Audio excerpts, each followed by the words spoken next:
지난 시간으로 신앙생활 기초의 첫 번째 부분인 기초가 끝났습니다.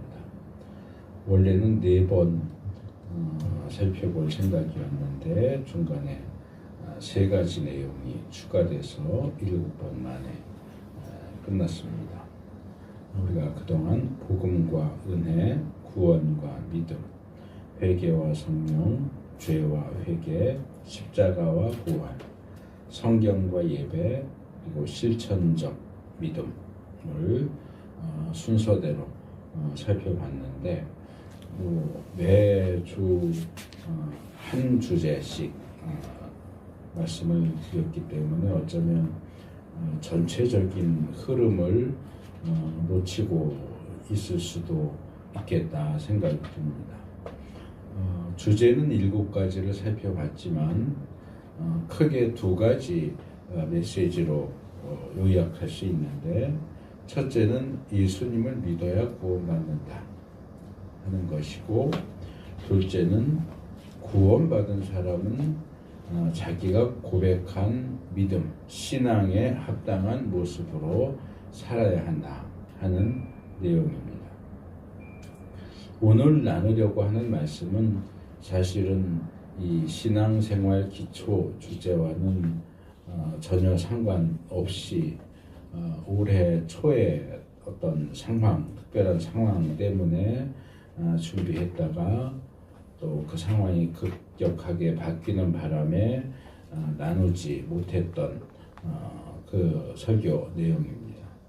그런데 오늘 나눌 그 말씀의 메시지가 형식적이고 겉으로만 드러나는 종교 행위, 흉내는 오히려 우리에게 독이 된다, 좋을 것이 하나도 없다 하는 그런 내용이기 때문에 이제 신앙생활 기초 부분을 끝낸 요 시점에 나누면 좋겠다 하는 생각이 들어서 중간에 끼워 넣었습니다. 원래 준비했던 설교를 조금 더 손을 봐서 신앙생활 기초 그 시리즈에 포함되진 않지만 특별 부록 정도로 생각하고 말씀을 들으시면 되겠습니다.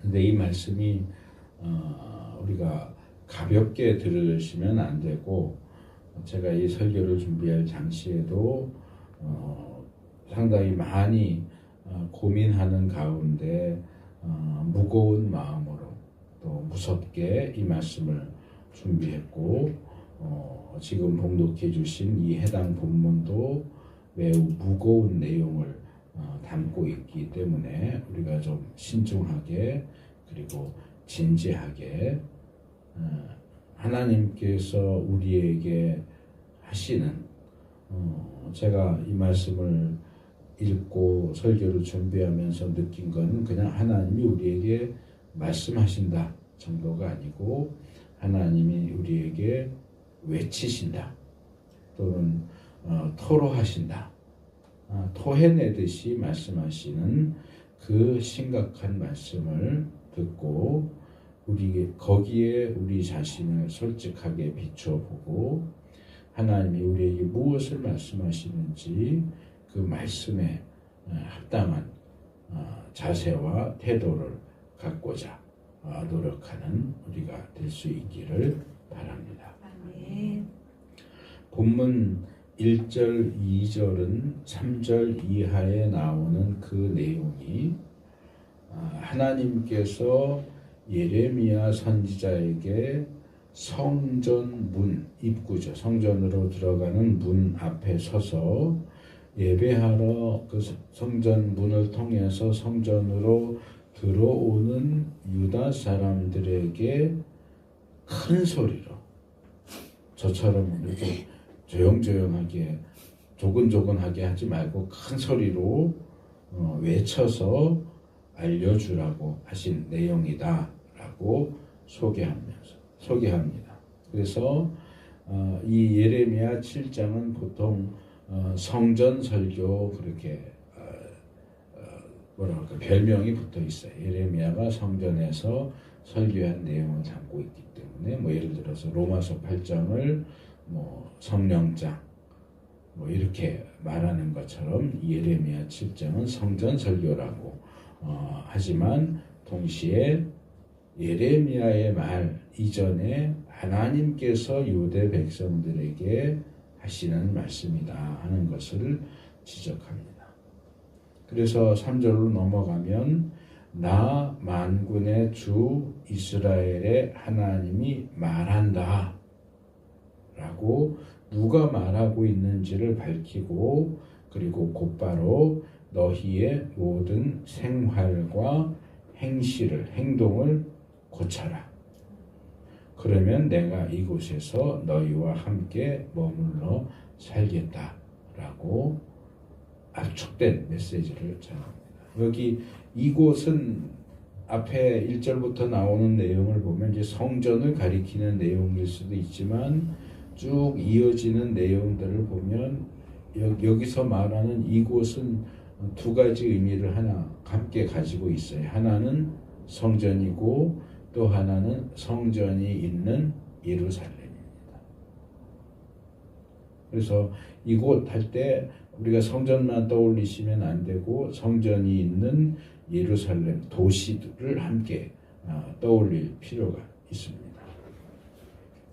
이 말씀은 그 당시 유다 사람들의 생활과 행실에 굉장히 심각한 문제가 있고 그래서 그것을 고치지 않는다면 하나님께서 더 이상 그들과 함께 계시지 않겠다는 말하자면 최후 통첩과 같은 말씀입니다.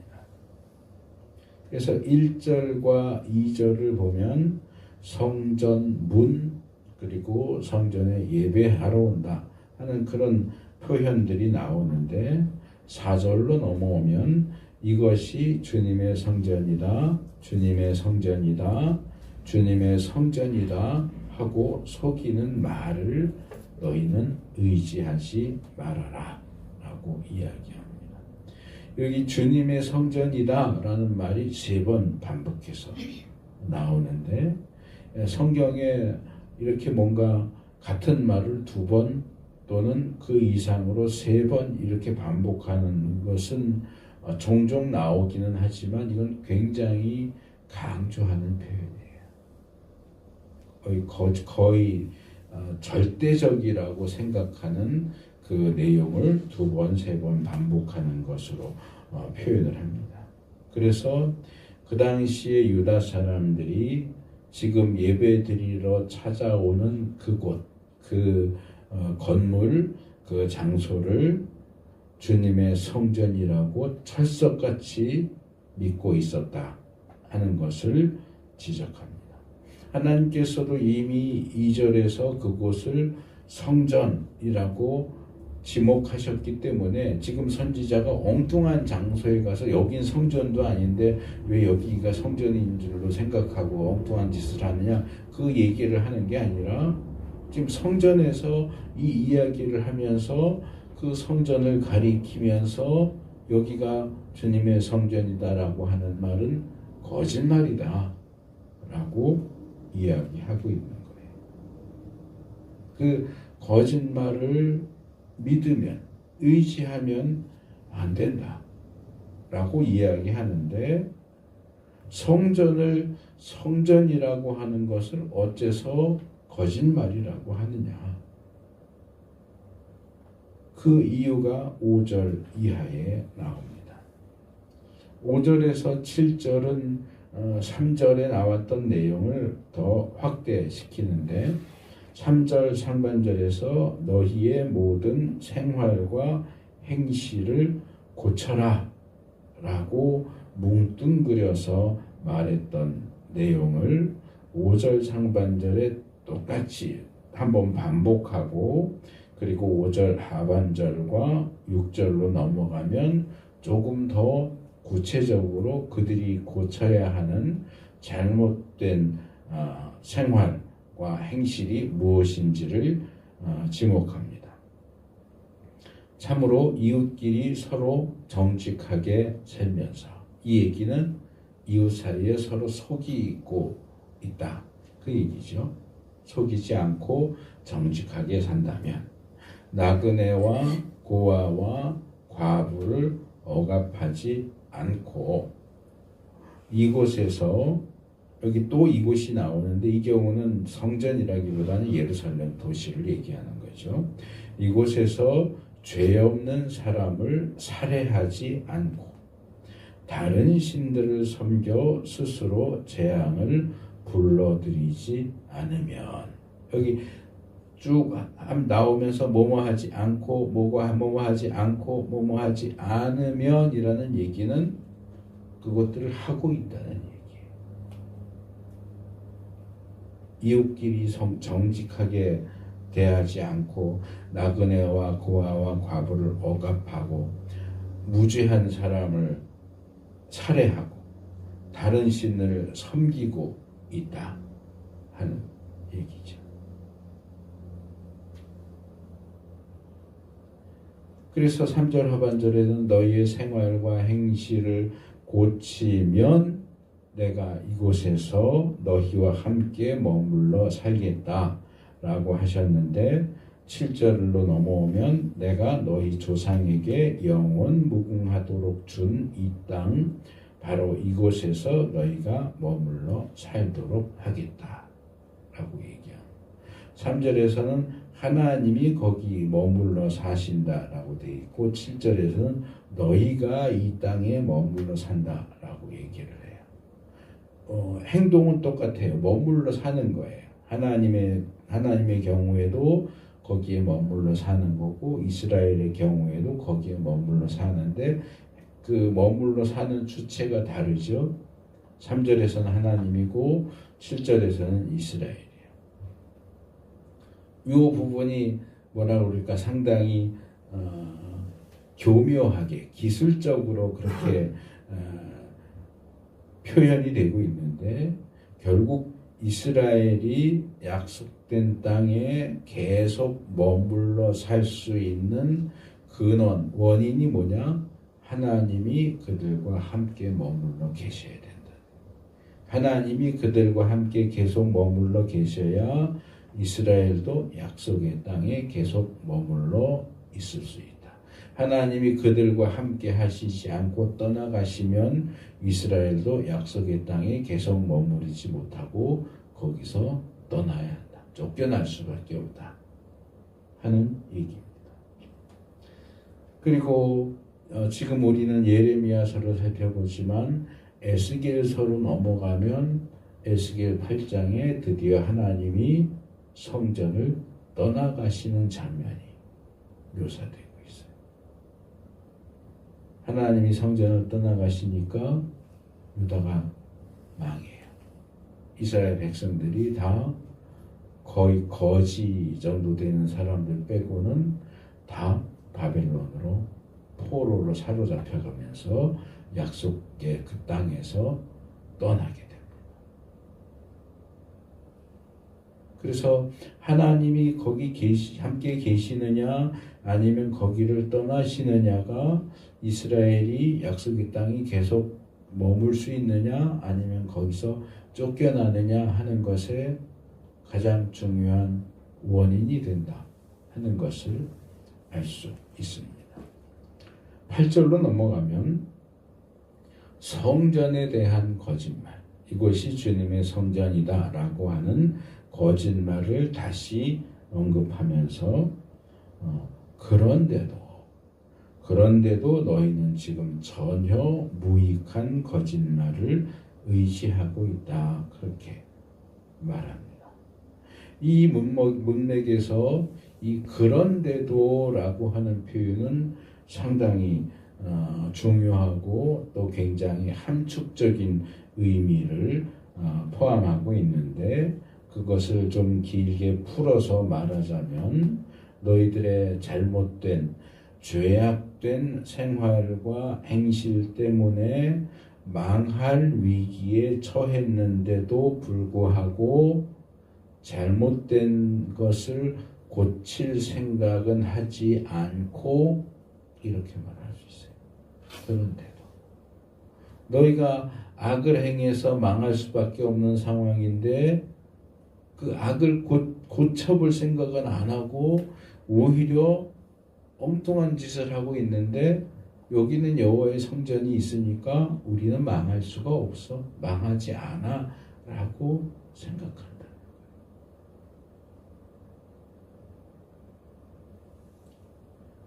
여기서 너희가 전혀 무익한 거짓말을 의지하고 있다. 전혀 무익한.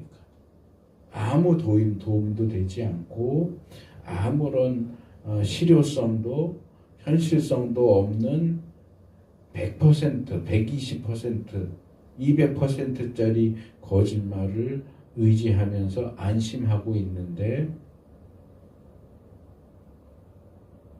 괜찮겠느냐? 자, 성전이 있고 그 성전을 여기는 주님의 성전이다 라고 찰떡같이 믿고 여기에 주님의 성전이 있는 한 우리는 망하지 않아 라고 하는 이 생각 자체를 모두 뭉뚱그려서 거짓말이다. 전혀 무익한 거짓말이다 라고 이야기하세요. 5절과 6절에서는 뭐뭐 하지 않고 이렇게 뭔가 조금 소극적으로 적극적으로 그들이 무슨 죄를 저질렀는지를 얘기하지 않고 그 반대되는 어떤 긍정적인 행동들을 쭉 나열했었는데 9절로 넘어오면 이제 아예 직접적으로 적극적으로 유다 사람들이 행하고 있는 악행, 범죄의 목록을 나열합니다.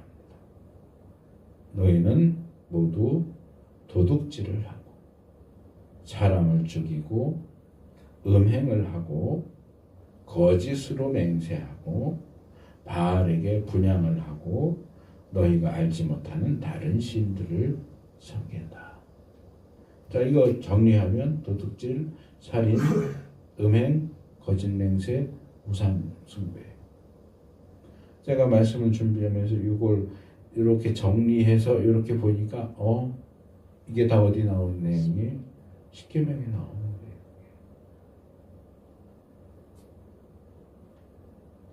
몇 개가 빠지긴 했지만 어느 항목 하나도 십계명 바깥에 있는 게 아니에요. 다 십계명에 포함되어 있는 내용들. 하나님이 가장 기본적으로 너희가 나와 언약을 맺은 언약 백성이라면 최소한 요거는 지켜야 돼 라고 하셨던 그 내용을 다 어기고 있어요. 그 악행들을 10절 상반절에 보면 이처럼 내가 미워하는 일을 하고 있다. 10절 하반절에서는 역겨운 모든 일을 하고 있다. 11절 하반절에서는 온갖 악 이렇게 세 번이나 역시 주님의 성전이다라는 말을 세 번 반복한 것처럼 유다 사람들의 그 악행을 표현을 달리하지만 어쨌든 세 번 반복해서 그것을 지적합니다. 그들의 그 악행, 범죄는 하나님께서 극도로 미워하시고 가증스럽게 여기시는 것들이다 하는 얘기예요. 거기에다 대고 그 하나님을 향해서 우리가 하나님 죄와 악은 미워하지만 죄인은 사랑해야 되는 거 아닌가요? 그럴 수 있어요?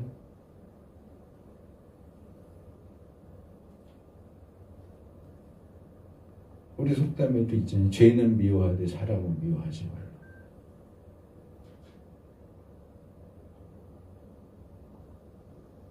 하나님이 지금 죄와 악에게 이야기하고 계세요? 아니면 죄와 악을 행하는 사람들에게 얘기하고 있어요?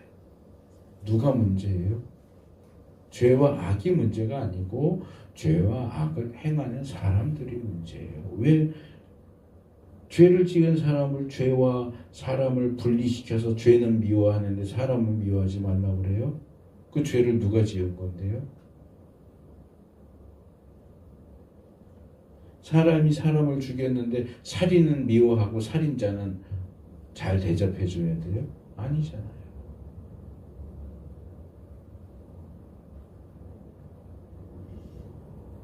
자, 말씀이 계속 이어집니다. 10절에 너희는 이처럼 내가 미워하는 일만 저지르고 뭐뭐 하고서도 라고 하는 이 표현은 아직 더 남아있다 그 얘기예요. 아직 더 남아있다. 지금까지 이야기했던 것보다 더 나쁘고 더 심한 것이 또 있어.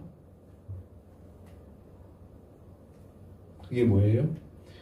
그렇게 그런 악행과 범죄들을 밥 먹듯이 저질러 놓고서도 뻔뻔스럽게 내 이름으로 불리는 이 성전, 주님의 성전으로 들어와서 내 앞에, 하나님 앞에 서서 우리는 안전하다라고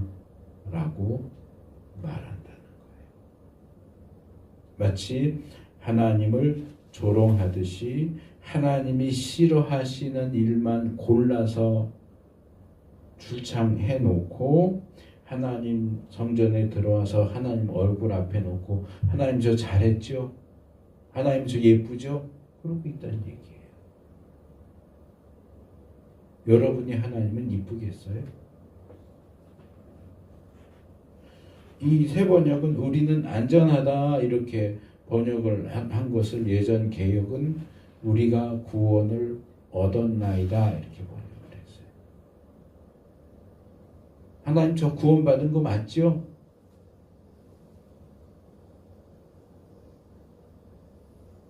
뭘 하면서? 온갖 하나님이 싫어하는 일은 다 해놓고 와서 성전에 왔다고 교회에 왔다고 하나님 저 교회 찾아왔으니까 잘했죠. 저 구원 받았죠. 전 안전하죠. 저 망하지 않죠. 라고 얘기하는 거예요.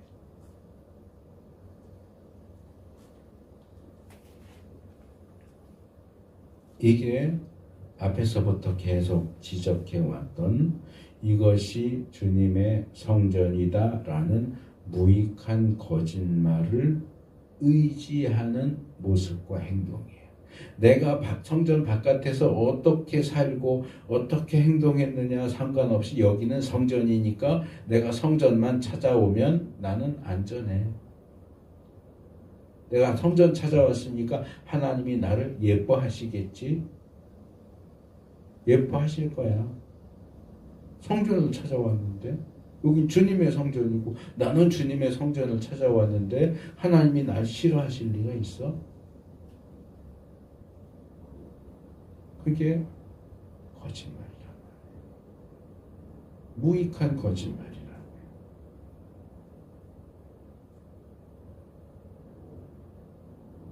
이걸 기독교식으로 바꾸면 이거예요.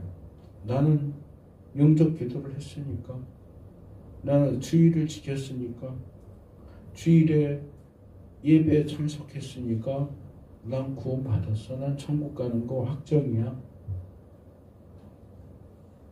평상시에 내가 뭘 어떻게 했느냐와 상관없이 교회에 나오니까 나는 안전할 거야. 난 구원 받을 거야. 하나님 저한테 구원의 확신을 주세요. 그러고 앉아있는 거예요. 과연 안식일을 지키고 주일을 지키고 성전을 찾아오고 교회를 찾아오고 제사를 드리고 예배를 드리는 그것이 우리의 구원과 안전을 보장합니까? 우리가 그것을 의지해도 됩니까? 이어지는 하나님의 무서운 말씀은 이거예요. 너희는 그런 역겨운 모든 일들을 또 되풀이하고 싶어서 그렇게 한다. 무슨 얘기예요? 하나님은 그들이 온갖 죄악을 저지르고도 왜 안식일에, 주일에, 성전에, 교회에 찾아 나와서 제사 드리고 예배 드리는지 그 이유와 목적을 아신다는 거예요. 하나님이 싫어하시는 죄는 온갖 죄를 다 저질러 놓고 오늘은 안식일이니까 성전 가서 제사 드려야지, 오늘은 주일이니까 교회 가서 예배 드려야지, 그러면서 하나님 저 구원받은 거 맞죠? 라고 확인하는 목적이 뭐냐? 또 그렇게 하려고. 성전에 교회에 찾아와서는 저 하나님의 자녀 맞죠? 구원받은 거 맞죠? 저 천국 가는 거 맞죠? 확인하고 성전을 나가서 교회 바깥에 나가서 또 그 온갖 악을 저지르기 위해서 그렇게 한다는 거예요. 성전에 와서 교회에 와서 제사 드리고 예배 드리면서 하나님 앞에 얼굴 도장 찍고 하나님 이제 됐죠? 저 왔어요. 얼굴 도장 찍고 그리고 그동안 교회 밖에서 성전 밖에서 지었던 모든 죄에 대한 사죄의 확신을 얻고 돌아가서 이제 마음껏 악행을 저지르는 계획이다. 평소에 범죄로 마이너스 상태였는데 교회에 와서 예배드림으로써 플러스해서 마이너스 플러스해서 제로 상태를 만들어 놓고 이제 교회 밖에 나와서 또 마이너스를 하고 마이너스가 쌓이면 또 교회 와서 예배드리면 또 플러스해서 제로 상태가 될 수 있으니까 그 짓을 계속 반복한다는 거예요. 그러려고 성전에 예배하러 성전문을 들어오는 사람들에게 이 말을 하는 거예요.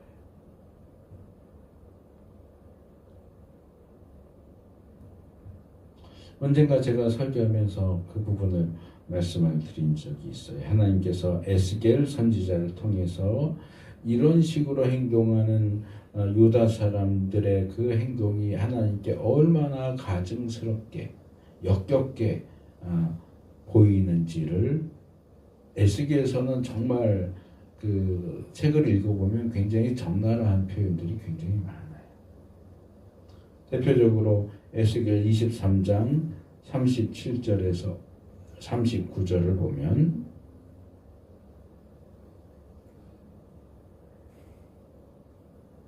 제가 원고에다 37절에서 39절이라고 하는 거를 37에서 9라고 해놔가지고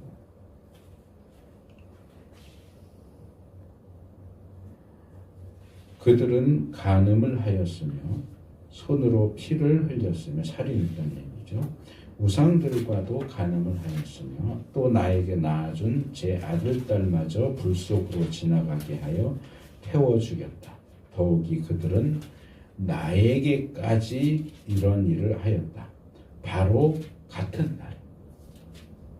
어느 날이요? 간음하고 살인하고 우상 숭배하고 자식을 우상 제물로 바친 바로 같은 날에 그들은 내 성소를 더럽히고 내 안식일을 범하였다. 그들은 자기 자식들을 잡아 죽여서 우상들에게 바친 바로 그날에 내 성소에 들어와서 더럽혔으니 그들이 내 성전의 한가운데서 그런 일을 하였다. 하나님과 사이에 낳은 자식들을 불에 태워서 우상에게 바치는 인신제사, 그 영적 간음을 저질러 놓고, 그러니까 말하자면 아침 일찍 저기 불당이나 이런 데 가가지고 영적 간음을 해놓고 11시 되면 교회에 또 찾아 들어오는 거예요. 이건 찾아온다기보다는 기어 들어온다 이렇게 될 것 같아요. 교회에 기어 들어와서 하나님께로 예배를 드려요. 이 바로 같은 그날에가 30절 8절에도 나오고 39절에도 나와요. 하나님이 얼마나 속이 터지는지를 알 수 있어요. 주님의 성소에 기어들어와서 제사를 드리니 예배를 드리니 하면서 성전을 더럽히고 안식일을 더럽히면서 하나님 저 예쁘죠? 하나님 찾아왔잖아요. 제사 드리잖아요. 저 구원받았죠? 그러고 앉아있는 거예요.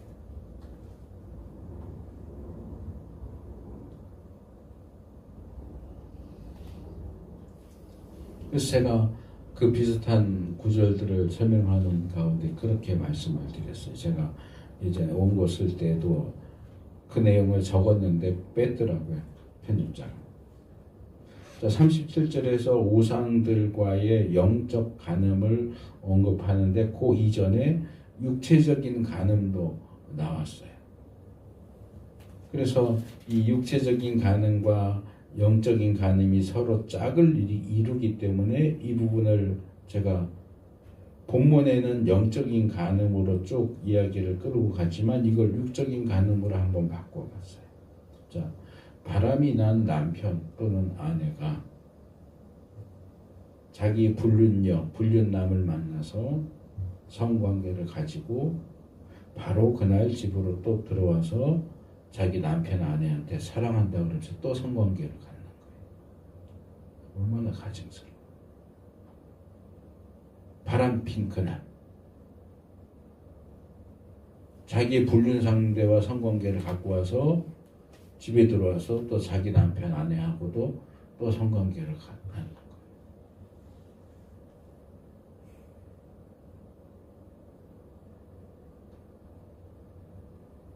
얼마나 가증스럽고 얼마나 역겨운 모습입니다.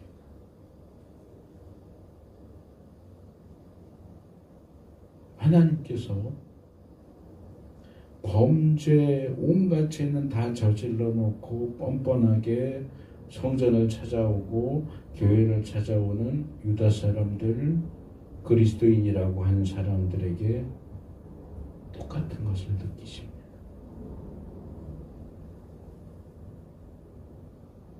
그래서 이 말씀을 하시는 거예요. 내가 속을 줄 아냐? 야, 이 썩을 놈들아. 네가 그러고 여기 찾아 기어들어오면 내가 좋아할 줄 아냐? 니들이 뭘 하고 왔는지 내가 다 아는데? 바울이 갈라디아서 6장 7절 8절에서 이렇게 말합니다. 자기를 속이지 마십시오. 하나님은 조롱을 받으실 분이 아니십니다. 사람은 무엇을 심든지 심는 대로 거둘 것입니다. 자기 육체에다 심는 사람은 육체에서 썩을 것을 거두고 성령에다 심는 사람은 성령에게서 영생을 거둘 것입니다. 평소에 자기 육체에 죄악된 일들을 심으면서 주일에 교회에 나와서 예배에 참석하면 영생을 거둘 거라고 기대하며 그건 너 자신을 속이는 거고 하나님을 속이는 거야. 그럴 수가 없어.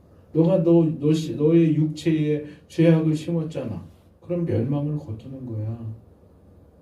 잠깐 1시간 정도 주일 지킨다고 예배 드린다고 교회 나와서 예배 드리고 찬송하고 기도하고 말씀 들으면 그걸로 너가 영생을 거둘 수 있을 거라고 생각하냐?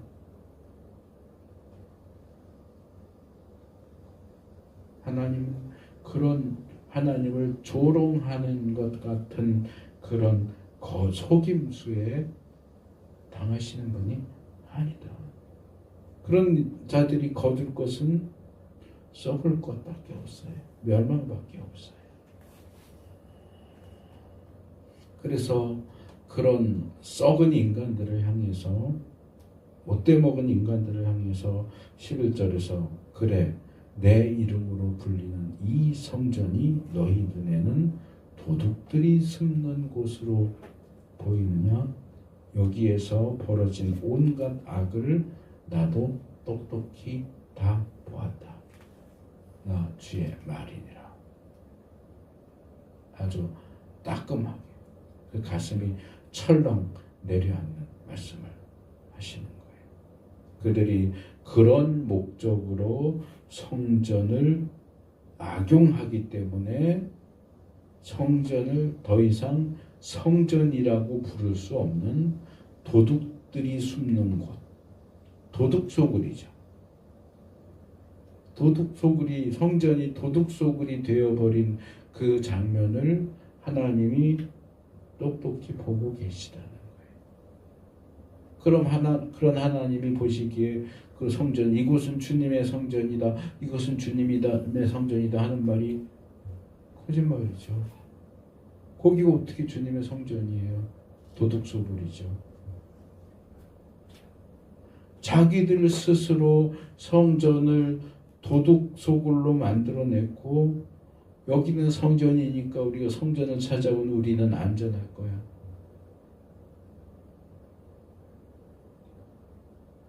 그런 개소리죠. 개소리를 아무리 떠들어대도 그것은 속이는 말이고 전혀 무익한 거짓말일 수밖에 없다. 여기 성전이 도둑들의 소굴이 됐다 하는 이 말씀은 훗날에 예수님께서 예루살렘 성전에서 행해지는 악행들을 보시면서 너희가 성전을 강도의 소굴로 만들었다라고 말씀하신 그 배경이 되는 말씀입니다. 공간복음에서는 강도의 소굴, 마태복음 21장 13절, 마가복음 11장 17절, 누가복음 19장 46절은 강도의 소굴 이렇게 했고, 요한복음 2장 16절에서는 장사하는 집 이렇게 했는데, 성전을 흉악한 범죄자들이 서로 거래하는 협잡의 장소, 유명한 영화 제목 범죄도시, 성전을 범죄도시로 만들어 놓고 뭐 성전이니 구원이니 안전이니 그런 구역질 나는 소리를 하고 앉았냐. 하나님이 그렇게 만만하게 보이냐.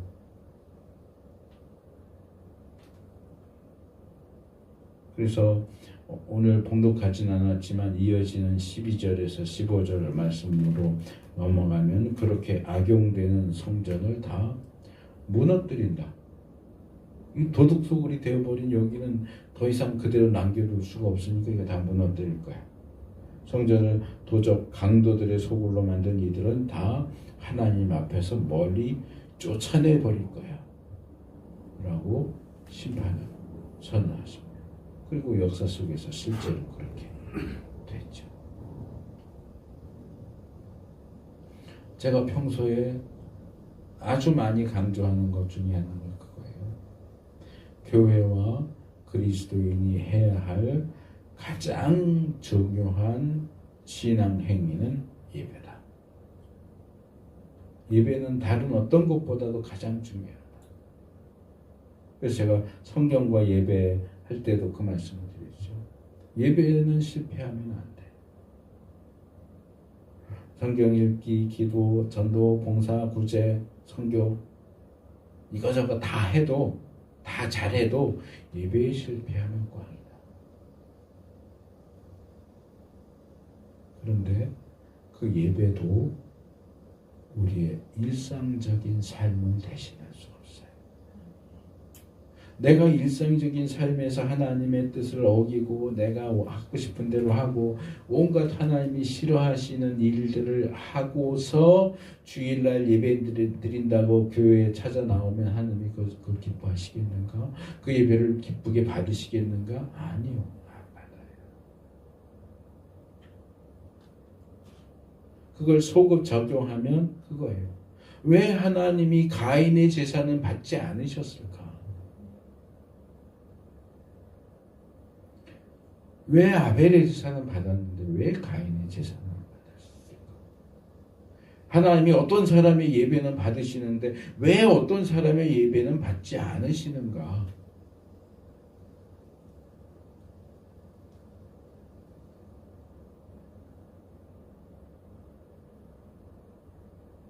어떤 사람은 왜? 나도 모르겠어 이러겠죠. 아마 어떤 사람은 가인처럼 화를 내겠죠. 하나님이 왜 내 예배를 안 받으? 그런데 원인은 하나예요.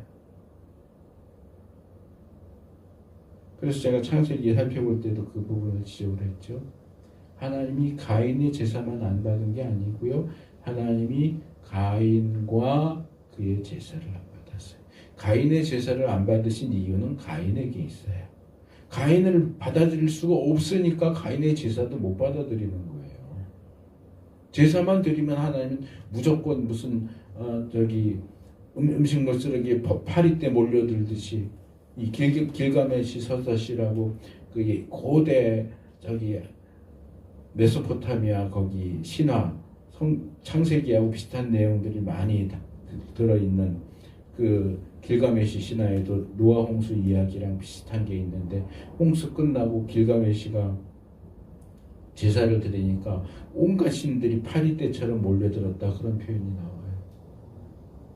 그냥 제사만 드리면 하나님이 무슨 음식물에 환장한 파리떼처럼 그냥 몰려드는 그런 분이에요? 아니에요. 그 제사를 누가 드렸느냐? 그 제사를 드리는 사람이 평소에 어떻게 했느냐를 보세요. 그래서 가인의 제사가 뭐 재물이 뭐 어쨌느니 뭐 피가 어쨌느니 그런데 아니에요. 어디 성경에 피가 없어서 안 받았다 그래요? 5대 제사 중에서도 소제는 피 없이 드리는 제사잖아요. 가인이 문제인 거예요. 가인의 제사도 문제였지만 가인의 제사가 문제가 된 거는 가인이 문제인 거예요. 바깥에서 온갖 하나님이 싫어하시는 역겨워하시고 가증스러워하시는 그 모든 일들을 자행하면서 안식일이라고 성전에 들어서 제사드리면 하나님 그 제사를 받으시냐고요. 주일 지킨다고 교회 와서 예배드리면 그 예배를 하나님이 받으시냐고요. 삶이 뒷받침되지 않는 예배는 하나님을 속이는 거고 하나님을 조롱하는 거예요. 앞에서도 제가 그 표현을 했지만 하나님이 싫어하시는 일만 골라서 해놓고 와서 하나님 찾아와서 선물 용돈 드리면서 하나님 저 예쁘죠? 그러는 거예요. 놀려먹는 거죠.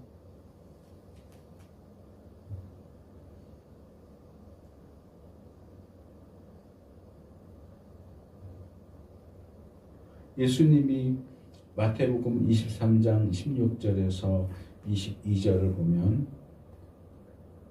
이렇게 말씀하세요. 눈먼 인도자들아 너희에게 죄가 있다. 너희는 말하기를 누구든지 성전을 두고 맹세하면 아무래도 좋으나 누구든지 성전에 금을 두고 맹세하면 지켜야 한다고 한다. 어리석고 눈먼 자들아 어느 것이 더 중하냐? 금이냐 그 금을 거룩하게 하는 성전이냐? 또 너희는 말하기를 누구든지 제단에 두고 맹세하면 아무래도 좋으나 그러니까 맹세한 것을 지키지 않아도 상관없지만 누구든지 그 제단 위에 놓여있는 제물을 두고 맹세하면 지켜야 한다고 한다. 눈먼 자들아 어느 것이 더 중하냐? 제물이냐 그 제물을 거룩하게 하는 제단이냐? 제단을 두고 맹세하는 사람은 제단과 그 위에 있는 모든 것을 두고 맹세하는 것이요 성전을 두고 맹세하는 사람은 성전과 그 안에 계신 분을 두고 맹세하는 것이다. 또 하늘을 두고 맹세하는 사람은 하나님의 보좌와 그 보좌에 앉아 계신 분을 두고 맹세하는 것이다 라고 말씀하세요. 자, 이 말씀을 지금 주제에 적용하면 이거예요. 성전이 더 중요하냐? 하나님이 더 중요하냐? 안식일 지켜서 성전에 찾아와 제사 드리는 게 더 중요하냐? 평소에 하나님의 뜻을 행하는 게 중요하냐?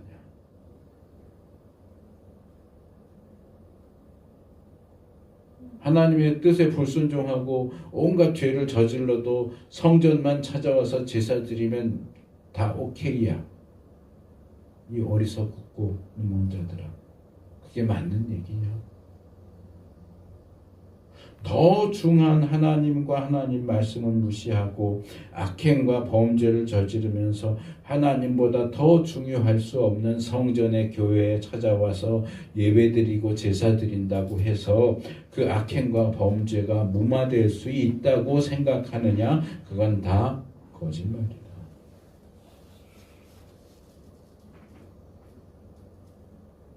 주유소에 불이 났어요.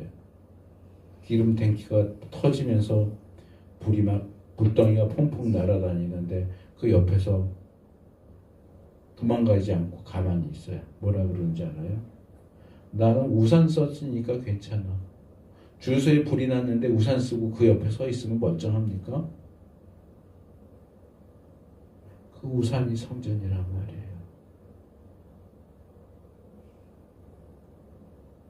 온 천지가 불바다 되고 있는데 우산 쓰고 난 우산 썼으니까 안전해. 뭐가 안전해요? 그럼 미친 사람이지. 평소 생활은 개판으로 해놓고 난 주일 지켰으니까 예배 드렸으니까 괜찮아. 뭐가 괜찮냐고요?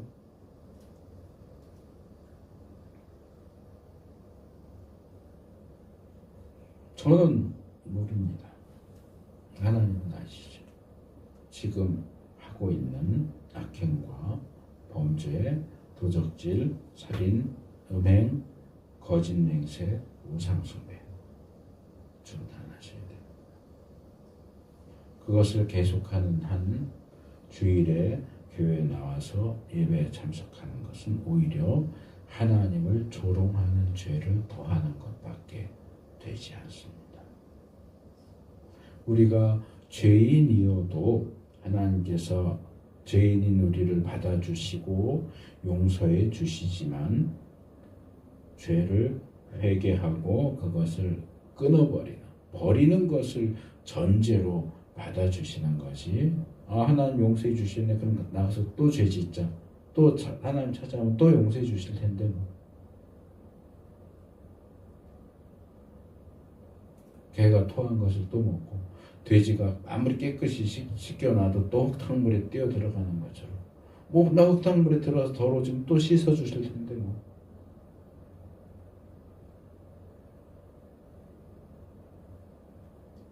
교회에는 계속 나오지만 여전히 악행과 범죄를 고집하고 계속하고 있다면 그런 이들을 기다리는 것은 용서가 아니라 심판입니다. 주의를 지키고 교회에 나오고 예배를 드리는 것이 그 심판을 막을 수 없어요. 그럴 거라고 주의를 지키고 예배에 참석하면 괜찮을 거라고 생각하는 것은 전혀 무익한 거짓말을 의지하는 거예요. 무익한 거짓말을 의지하지 말고 하나님을 두려워하는 가운데 하루라도 빨리 잘못된 생활과 행동을 고치는 우리가 될 수 있기를 진심으로